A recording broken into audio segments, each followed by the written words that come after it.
आयोजित या पत्रकार परिषदेमध्ये आपल्या सगळ्यांचं स्वागत। जनाब संजय राऊत असं म्हणतात की महाराष्ट्राच्या राजकारणाचा गोलपिठा झाला आहे, परंतु संजय राऊत या गोलपिठावर तुम्ही बसलेले आहेत। वंदनीय हिंदू हृदय सम्राट बाळासाहेब ठाकरेंचे विचार तुम्ही सोडलेले आहेत आणि तुम्ही आता लोकांना शहाणपणा शिकवतायत। तुमचं आजचं ट्विट म्हणजे हातामध्ये कबाब घेऊन शाकाहारावर भाषण करण्यासारखं आहे। मुळामध्ये ज्यांनी स्वतःच आपले विचार सोडून दिले, ज्यांनी स्वतःच महाराष्ट्रामध्ये पहिल्यांदा धंद्याला सुरुवात केली आहे आणि आपले विचार काँग्रेसला विकून टाकले, अशांनी महाराष्ट्राच्या गोलपिठाच्या गप्पा करू नये। आणि राहिला प्रश्न भारतीय जनता पार्टीला इतिहास माफ करेल का नाही याचा, भारतीय जनता पार्टी इतिहासाची चिंता करते, वर्तमानाची चिंता करते आणि भविष्याची देखील चिंता करते। मुळामध्ये तुम्हाला तुमचा इतिहास विसरलेला आहे। तुमचा इतिहास वंदनीय हिंदू हृदय सम्राट बाळासाहेब ठाकरे यांचा होता। तुमचा इतिहास हिंदुत्ववादाचा होता, परंतु हिंदुत्ववादाचा विचार सोडून तुम्ही वर्तमानामध्ये काँग्रेसच्या मांडीला मांडी लावून बसलात। त्याची चिंता करा। भविष्यामध्ये भारतीय जनता पार्टीला चिंता करायची गरज नाही, तर उभाटा गटाला चिंता करायची गरज आहे। संजय राऊत, तुम्हाला चिंता करायची गरज आहे, कारण ज्या गोलपिठाच्या भाषेवर, ज्या वेश्या व्यवसायाबद्दल तुम्ही बोलताय, त्याची सुरुवात महाराष्ट्रात पहिल्यांदा कोणी केली असेल तर संजय राऊत, उद्धवजी ठाकरे आणि उभाटा गटाने केलेली आहे। कारण त्याची सुरुवात दलाली करण्याची सुरुवात आणि सत्तेसाठी विचार विकण्याची सुरुवात महाराष्ट्रात पहिल्यांदा केली तर उभाटा गटाने केली, 2019ला केली। त्यामुळे तुमच्या पक्षाचा आणि तुमच्या पक्षप्रमुखाचा गोलपिठा झालाय, त्याकडे जास्त लक्ष द्या। संजय राऊत की मागच्या 4 वर्षांमध्ये शिवसेना पक्ष सलग 2 वेळा फुटला, आता तो कुठलाय जवळपास हे निश्चित होत आहे। क्वचितच असा एखादा पक्ष असेल ज्याची इतकी शक्ल अवघ्या 4 वर्षाच्या कालावधीमध्ये झाली असतील। असं असून सुद्धा काल संजय राऊतांकडनं जे खासदार फुटत आहेत त्यांना जाहीरपणे शिवीगाळ करण्यात आली। नेमकं शिवसेना नेतृत्वाचं काय चुकलं? नाही, शिवीगाळ करणं हा संजय राऊतांचा धंदा झालाय, त्याच्या पलीकडे त्यांना काहीही येत नाही। मुळामध्ये हा पक्ष का फुटतोय याचा विचार करणार आहेत का? मातोश्रीचे दरवाजे बंद करायचे, सर्वसामान्य नागरिकांना भेटायचं नाही, आमदारांना भेटायचं नाही, खासदारांना भेटायचं नाही आणि मग पक्ष फुटला म्हणून बोंब मारायची। मुळामध्ये तुमची वैचारिक फुटी झालेली आहे। तुम्ही विचाराच्या आधारावर राहिलेले नाहीत। वंदनीय हिंदू हृदय सम्राट बाळासाहेब ठाकरे यांनी विचारांना घेऊन पक्ष स्थापन केला होता, हिंदुत्ववादाला घेऊन पक्ष स्थापन केला होता ना। तुमच्याकडे हिंदुत्व उरलंय। संजय राऊतांच्याच भाषेत सांगायचं झालं तर संजय राऊतांकडे आता गांडूत्व उरलेलं आहे। त्या गांडूत्वाची चिंतन संजय राऊतांना करावं, कारण त्यांना तीच भाषा शोभते।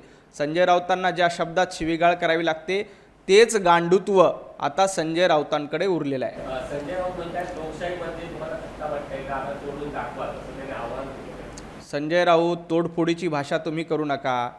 महाराष्ट्रामध्ये कायदा सुव्यवस्थेचं राज्य आहे। जो कोणी कायदा हातात घेईल त्याला सोडलं जाणार नाही। संजय राऊतांनी कितीही धमक्या दिल्या की तोडा फोडा झोडा, तुम्हाला आठवत असेल 2019 साली जेव्हा एकनाथजी शिंदे यांनी मूळ शिवसेना आपली आहे असं सांगितलं होतं, तेव्हा देखील संजय राऊतांनी हाच दावा केला होता की तोडा झोडा मारपीट करा। अहो, काळं कुत्रं देखील फिरकलं नाही संजय राऊत। आज देखील तुम्ही कितीही आव्हान करा, तुमच्या आव्हानावर काळं कुत्रं देखील फिरकणार नाही। महाराष्ट्रामध्ये कायद्याचं राज्य आहे। कुणी कायदा हातात घेतला तर त्याला जशास तसं उत्तर दिलं जाईल। त्याला जोडून संजय राऊत असं देखील म्हणतात की बाळासाहेब ठाकरेंनी आदेश दिला होता की जे सोडून गेले, आमदार असेल खासदार असेल, त्याला रस्त्यात तुडवा, याचा उच्चार पुन्हा त्यांनी। बाळासाहेब ठाकरे यांनी हे देखील सांगितलं होतं की माझा पक्ष काँग्रेसच्या दावणीला बांधण्यापेक्षा माझं दुकान बंद करेल। संजय राऊत, वंदनीय हिंदू हृदय सम्राट बाळासाहेब ठाकरेंचे हे विचार तुम्ही आत्मसात करणार आहेत का? बाळासाहेब ठाकरेंचं हिंदुत्व तुम्ही आत्मसात करणार आहेत का? तुम्ही ज्या राहुल गांधींच्या मांडीला लावून बसतायत, ज्या सोनिया गांधींचं लुगडं धुतायत, हे बाळासाहेब ठाकरेंनी आपल्या विचारामध्ये किंवा शिवसेनेमध्ये सांगितलं नव्हतं। किमान त्याचा तरी विचार करा। बाळासाहेब ठाकरेंचे सोयीनुसार विचार घेऊ नका। बाळासाहेबांनी म्हटलं होतं की विचारांशी प्रतारणा करणाऱ्याला झोडा फोडा। मग तोच न्याय द्यायचा असेल तर सगळ्यात जास्त जोडे संजय राऊतांना मारले पाहिजे, सर्वात जास्त जोडे उभाटा गटाला मारले पाहिजे। कारण बाळासाहेबांच्या विचारांशी प्रार्थना करून त्यांनी आपला पक्ष काँग्रेसच्या दावणीला बांधला। जे दुकान बंद करायला पाहिजे होतं ते दुकान विकण्याचं काम कोणी केलं? उभाटा गटाने केलं, शिवसेनेने केलं. त्यामुळे सगळ्यात जास्त जोडे हे संजय राऊतांना मारले पाहिजे, उभाटा गटाला मारले पाहिजे. बेईमानी करणाऱ्यांना सोडायचं नाही असं उद्धव ठाकरेंनी आदेश दिल्याचं संजय राऊतांनी आज प्रेसमध्ये. उद्धवजी ठाकरे, बेईमानी कुणी केली हे एकदा महाराष्ट्राला सांगा. तुम्ही आपल्या वडिलांच्या विचारांशी बेईमानी केली. संजय राऊतांनी बाळासाहेबांच्या हिंदुत्ववादाशी बेईमानी केली. त्यामुळे खरे बेईमान कोण आहेत हे महाराष्ट्राने ठरवलंय. विधानसभेच्या निवडणुकीला, महापालिकेच्या निवडणुकीला या बेईमानांना घरी बसवण्याचं काम महाराष्ट्राने केलंय. त्यामुळं बेईमान कोण आहेत तर संजय राऊत तुम्ही बेईमान आहात. महाराष्ट्राच्या विचारांशी, हिंदुत्ववादाच्या विचाराशी बेईमानी कोणी केली असेल तर उभाटा गटाने आणि संजय राऊतांनी केली. त्यामुळं या बेईमानांना दुसरं काहीही सुचत नाही. खरी बेईमानी ही उभाटा गटाची आणि संजय राऊतांची आहे. मी जेलमध्ये जाऊन आलोय त्यामुळे सीबीआयची युक्ती दाखवलं. संजय राऊत काय स्वातंत्र्य लढ्यामध्ये महाराष्ट्राची भूमिका मांडली म्हणून जेलमध्ये गेले होते का? संयुक्त महाराष्ट्राचा लढा दिला म्हणून जेलमध्ये गेले होते का? की स्वातंत्र्य संग्रामामध्ये तलवार काढून इंग्रजांचे 2 तुकडे केले म्हणून जेलमध्ये गेले होते का? पत्राचाळीमध्ये मराठी माणसांची घरं लाटली म्हणून तुम्ही जेलमध्ये गेलात. अजून तुम्हाला त्या खटल्यामध्ये निर्दोष मुक्तता झालेली नाही. तुम्ही बेलवर बाहेर आहात. तुमचा जेलचा पराक्रम हा स्वातंत्र्य लढ्यातला किंवा संयुक्त महाराष्ट्राच्या चळवळीसाठीचा पराक्रम नव्हता. मराठी माणसांची घरं लुटली, सर्वसामान्य मराठी माणसाला देशोधडीला लावलं म्हणून तुम्हाला 100 दिवस अर्थ रोडच्या तुरुंगात बसावं लागलं. संजय राऊत, जेलवारीची भाषा तुम्ही सांगू नका. ज्यांनी घोटाळे केले त्यांची जागा जेलमध्येच असते. त्यामुळे विनाकारण मी जेलमध्ये गेलो ही कॅसेट वाजू नका. ती कॅसेट जुनी झाली आहे. मराठी माणसाच्या गळा घोटून, त्यांची घरं लुटून जे जेलमध्ये जातात त्यांनी महाराष्ट्राच्या हिताच्या गप्पा करू नयेत.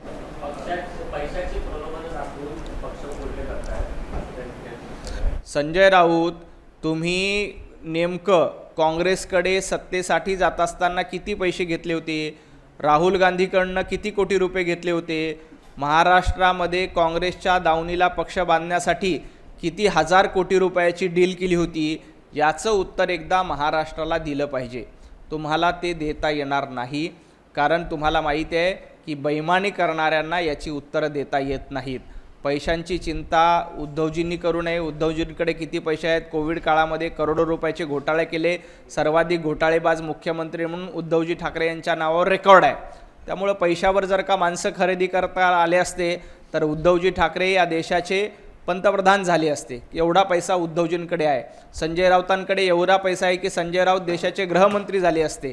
परंतु पैशावर माणसं खरेदी करता येत नाही. त्यासाठी विचार लागतं, हिंदुत्व लागतं, माणुसकी लागते, प्रेम लागतं, आपुलकी लागतं. सर्वात महत्त्वाचं म्हणजे मातोश्रीचे दरवाजे बंद करून माणसं टिकवता येत नाहीत. हे संजय राऊतांनी लक्षात ठेवावं. या सगळ्या कृतीवरती संजय राऊतांकडनं आता तुमची एक व्यापक विरोधी पक्षाची चळवळ किंवा त्यांच्या संदर्भात एक मोठं आंदोलन करण्याचा इशारा देण्यात आला आहे. माझं शरद पवारांशी बोलणं झालंय, काँग्रेसशी बोलणं झालंय आणि सभा घ्यायची वेळ आली तर सभा सुद्धा घेऊ असेल सुद्धा नाही. शरद पवार साहेब सभा घेऊ शकतात. शरद पवार साहेब या वयामध्ये देखील फिरतात, सभा घेतात. परंतु या सभेमध्ये उद्धवजी ठाकरे उपस्थित राहणार आहेत का याचं उत्तर एकदा संजय राऊतांनी द्यावं. उद्धवजी ठाकरे घराबाहेर पडून अशा पद्धतीची एखादी सभा घेणार आहेत का? कारण त्यांना घराबाहेरच पडायचं नसतं. ना आदित्य ठाकरे घराबाहेर पडतात, ना उद्धव ठाकरे घराबाहेर पडतात. शरद पवार साहेब या वयामध्ये निश्चित घराबाहेर पडतील, आंदोलन करतील, मोर्चे काढतील, सभा घेतील. परंतु उद्धवजी ठाकरे घराबाहेर पडणार नाहीत, आदित्य ठाकरे घराबाहेर पडणार नाहीत. आणि राहिला प्रश्न संजय राऊतांचा, संजय राऊतांची धाव भांडूपच्या गाढव नाक्याच्या पलीकडे नाही. त्यामुळे जास्तीत जास्त भांडूपच्या गाढव नाक्यावर जाऊन संजय राऊत थैथयाट करतील, एखादा गाढव नाक्यावर मोर्चा काढतील. त्याच्या पलीकडे राऊतांमध्ये दम नाही. संजय राऊत म्हणतात की खासदार फुटीनंतर चर्चेनंतर शरद पवारांनी जे उद्धव ठाकरेंना फोन केलेला आहे ते त्याच्यावर माहिती दिली आहे. आणि दुसरा प्रश्न असा आहे की आता बैठक केली सुरू झाली, त्या बैठकीला फक्त 4 उपस्थित आहेत. त्यामध्ये संजय राऊत असतील, अरविंद देसाई असतील, अरविंद सावंत असे भाजपाचे चौघे उपस्थित, बाकीचे नाही. यांचा पक्ष संपलेला आहे हेच यामधून स्पष्ट होतं. तुम्हाला आता 4 जण कशाला लागतात हे महाराष्ट्राला माहिती आहे. त्यामुळं उभाटा गटाची अवस्था ही या चौघांच्या खांद्यावर जाण्याची होणार आहे का, हे महाराष्ट्र ठरवेल. चौघांच्या खांद्यावर हा पक्ष चालत असेल तर उद्धवजी ठाकरेंनी देखील याचा विचार करावा की संजय राऊतांमुळं आपल्या पक्षावर काय वेळ आली. उद्धवजी ठाकरे यांना, आदित्य ठाकरे यांना माझं आव्हान आहे की वंदनीय हिंदू हृदय सम्राट बाळासाहेब ठाकरे यांचे विचार सोडल्यामुळे तुमच्याकडे फक्त 4च जण शिल्लक राहिलेत. आता हे 4 जण कशाला लागतात याचं विश्लेषण मी करणार नाही, परंतु उद्धवजी ठाकरे यांनी त्याचं विश्लेषण करावं की आपण हिंदुत्ववाद सोडल्यामुळं, बाळासाहेब ठाकरे यांचे विचार सोडल्यामुळं आपल्या पक्षाची ही वाताहत झाली, ही अवस्था झाली. किमान आता तरी काँग्रेसच्या दावणीला बांधलेला पक्ष सोडून द्या आणि हिंदुत्ववादाच्या विचारावर या, असं माझा उद्धवजींना, आदित्य ठाकरेंना आव्हान आहे. तर माणूस जेव्हा चुकतो त्या चूक सुधारण्याची संधी मिळते. 2022 जेव्हा पहिल्यांदा बंद झालं त्यावेळेला उद्धव ठाकरेंची स्टेटमेंट असं होतं की जाणाऱ्यांना जाऊ द्या, मला फरक पडत नाही. आणि आता पण अलीकडे 2 दिवसांपूर्वी त्यांचं स्टेटमेंट कसं झालं की कुठेतरी आपल्याच नेत्यांना जे खासदार किंवा पक्षाला आवडत ते दोन्ही धरलं जातं, हलक्यात घेतलं जातं. नाही, मुळामध्ये उद्धवजींना पक्ष वाढवण्याची काही पडलेली आहे का, हाच मोठा प्रश्न आहे. कारण ज्या पद्धतीनं संजय राऊत काल अश्लील भाषेमध्ये शिवीगाळ करत होते, नको नको ते शब्द आपल्यास निवडून आलेल्या जे खासदार 6-7 लाख लोकांनी निवडून दिलेले आहेत, अशा खासदारांबद्दल तुम्ही काय शब्द वापरतायत. संजय राऊतांना लाज वाटली पाहिजे. किमान उद्धवजींनी त्यांना समज दिली पाहिजे की आपल्याच पक्षाच्या निवडून आलेल्या खासदारांबद्दल तुम्ही असे अपशब्द वापरता, तेव्हा त्यांना लाज वाटली नाही. त्यामुळं संजय राऊतांमुळं या पक्षाचं सगळ्यात मोठं नुकसान झाले. याला जबाबदार कोण आहेत तर फक्त आणि फक्त संजय राऊत आहेत. कारण संजय राऊतांनी उभाटा गटाला संपवायची सुपारी ही काँग्रेसकडनं घेतलेली आहे आणि ही सुपारी रोज वाजवण्याचं काम संजय राऊत करतात. त्याचाच भाग कालचा होता. काल आपल्याच खासदारांना कमरेखालचे शब्द वापरून शिव्या देणं हे त्याच सुपारीचा एक भाग होता की जोपर्यंत उभाटा गट संपत नाही तोपर्यंत उभाटा गटाचं काँग्रेसमध्ये विसर्जन करला जात नाही. आता 4च जण या पक्षामध्ये शिल्लक राहिले. आता या 4 लोकांच्या जीवावर उभाटा गटाला काँग्रेसमध्ये विसर्जित करण्याचा पर्याय एक दिवस संजय राऊत देणार आहेत आणि असा प्रस्ताव उद्धवजी ठाकरेंकडे ठेवणार आहेत की आपल्या पक्षामध्ये आता 4च खासदार उरले. हे 4 खासदार राज्यसभेत काही, लोकसभेमध्ये काही करू शकत नाहीत, संसदेमध्ये काही करू शकत नाही. तर हे 4 खासदार घेऊन बसण्यापेक्षा आपण आपला पक्ष काँग्रेसमध्ये विलीन करून टाकावा, असा प्रस्ताव एक दिवस संजय राऊत स्वतः उद्धवजी ठाकरेंपुढे मांडणार आहेत. कारण ही संजय राऊतांनी राहुल गांधींकडनं घेतलेली सुपारी आहे. या सगळ्या घटनाक्रमानंतर अनेक राजकीय चर्चा देखील होत आहेत. एक चर्चा अशी देखील आहे की कुठेतरी शिवसेनेचं ठाकरे गटाचं विलिनीकरण किंवा ठाकरे गट काँग्रेसमध्ये विलीन करण्याच्या संदर्भातली चर्चा सुरू झाली. त्यामुळे सुद्धा खासदारांमध्ये नाराजी होती किंवा अस्वस्थता होती. त्याचा सुद्धा एक परिणाम म्हणून या सगळ्या घटनाक्रमाकडे पाहिलं. नाही, मुळामध्ये खासदार नाराज का होते याचं आपण विश्लेषण केलं का. तुम्ही 2-2, 4-4 महिने मातोश्रीचे दरवाजे उघडत नाहीत, तुम्ही कार्यकर्त्यांना भेट नाहीत, तुम्ही मतदारसंघामध्ये जात नाहीत, तुम्ही कार्यकर्त्यांची विचारपूस करत नाहीत, तुमच्याकडे लोक कसे टिकतील. तुम्ही आपल्या वडिलांचे विचार सोडून दिले, तुम्ही आपला पक्ष पूर्ण काँग्रेसमध्ये विसर्जित करण्याची तयारी केली, मग लोक तुमच्यासोबत का राहतील. आता तर ही सुरुवात आहे. येणाऱ्या काळामध्ये आमदार, नगरसेवक आणि 1-2 आलेला जिल्हा परिषद सदस्य ते देखील यांच्यासोबत राहणार नाही.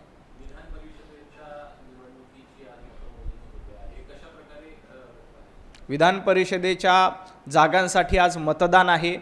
या 17 जागांपैकी 6 ठिकाणी याआधीच बिनविरोध महायुतीचे उमेदवार विजयी झालेले आहेत. उरलेल्या 11 ठिकाणी आज मतदान होतं आहे. या 11च्या 11 जागा महायुती म्हणून निवडून येतील. नाशिक असेल, जळगाव असेल, मराठवाड्यातल्या जागा असतील, या सर्व जागांवर भारतीय जनता पार्टी, शिवसेना आणि राष्ट्रवादी या सर्वांचं संख्याबळ सर्वाधिक आहे. उलट विरोधकांची मतं फुटलेले दिसतील. ज्या पद्धतीनं यांनी काँग्रेसनी बेबनाव केला, विजय वडेट्टीवार विरुद्ध प्रतिभाताई धानोरकर असा सामना आपल्याला चंद्रपुरामध्ये बघायला मिळतो. नाना पटोले विरुद्ध हर्षवर्धन सपकाळ असा सामना बघायला मिळतो. त्यामुळं या निवडणुकीमध्ये काँग्रेसची मतं फुटतील. उभाटाची तर फारशी मतं नाही आहेत. राष्ट्रवादी शरद पवार गटाची मतं देखील फुटतील आणि भारतीय जनता पार्टी महायुतीचे 17चे 17 उमेदवार विजयी होतील. एकूणच हा सगळा जो राडा आपल्याला काल होताना पाहायला मिळालेला होता, यात कुठंतरी भाजपचं मौन दिसले आहे. भाजप ऑपरेशन टायगर संदर्भात समर्थन करत आहे की विरोध करत आहे? मुळामध्ये ऑपरेशन टायगरचा आणि भारतीय जनता पार्टीचा काहीही संबंध नाही. भारतीय जनता पार्टी ना कोणाचा पक्ष फोडते ना कोणाचा पक्ष फोडावा म्हणून मदत करते. या प्रकरणाशी भारतीय जनता पार्टीचा ना केंद्रीय नेत्यांचा ना राज्याच्या नेत्यांचा कुणाचाही संबंध नाही. हा अंतर्गत प्रश्न आहे. उभाटा गटाचे खासदार त्यांच्या नेतृत्वाला कंटाळून दुसरीकडे जात असतील तर त्याला भारतीय जनता पार्टी काय करणार आहे? तुम्हाला तुमचे माणसं सांभाळता येत नाहीत, तुम्हाला तुमच्या माणसांना भेटी देता येत नाहीत, तुम्हाला तुमच्या माणसाबद्दल संवाद साधता येत नाहीत, तुम्हीच तुमच्या खासदारांना अश्लील भाषेमध्ये कमरेचे खालचे शब्द वापरून शिवीगाळ करताय. तर हे काय संजय राऊतांना भारतीय जनता पार्टीने सुपारी दिली की तुम्ही तुमच्या खासदारांना शिव्या द्या आणि मग ते खासदार दुसऱ्या पक्षामध्ये जातील? ऑपरेशन टायगरचा भारतीय जनता पार्टीशी काहीही संबंध नाही. आमचं त्या प्रकरणाशी काहीही देणं घेणं नाही. एक गोष्ट नक्की आहे की उद्धवजी ठाकरे, उभाटा गट, संजय राऊत ज्या पद्धतीनं वागतायत त्यामुळं हे सर्व खासदार असतील, आमदार असतील आणि भविष्यात नगरसेवक असतील त्यांना सोडचिठ्ठी देतात, जय महाराष्ट्र करतायत.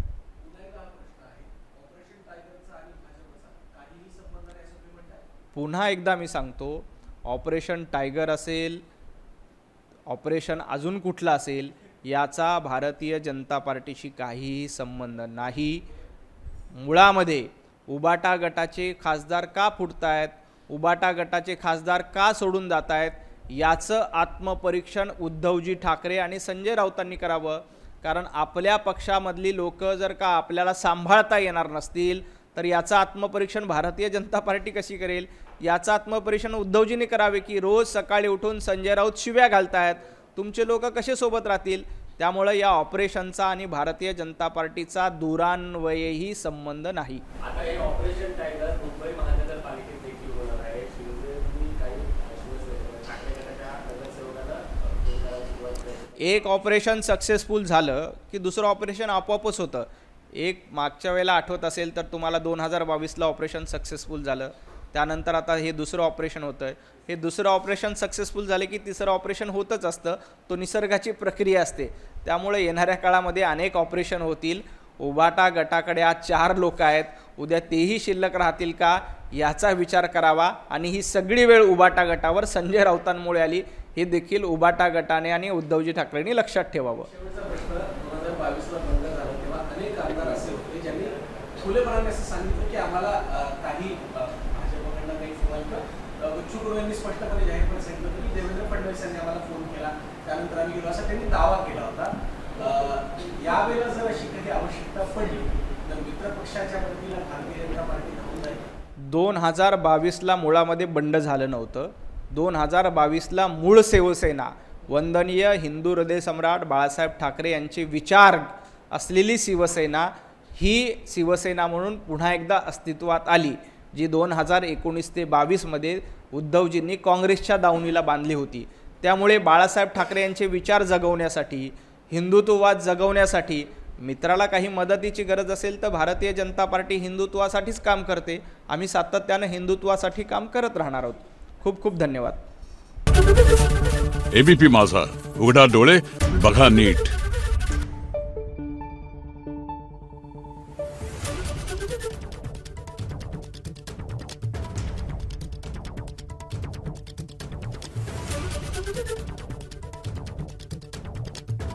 Thank you.